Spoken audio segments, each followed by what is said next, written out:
hedder Mette. Jeg er guide på københavnertur.dk. Jeg vil glæde mig til at vise et af mine absolutte favoritsteder. Det er nemlig her, hvor vi står nu, Toldboden. Toldboden er indgangen til købmændenes havn, til København. Her starter massevis af menneskeskæbner, der kom til København. Her slutter massevis af menneskeskæbner, når de forlader København. Derfor er Toldboden et helt unikt sted.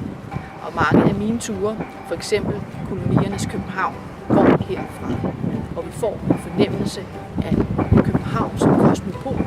Vi får en fornemmelse af, at her starter det. Så derfor, tag med mig en tur gennem København, gennem koloniernes København, gennem kongernes København, gennem folkets København.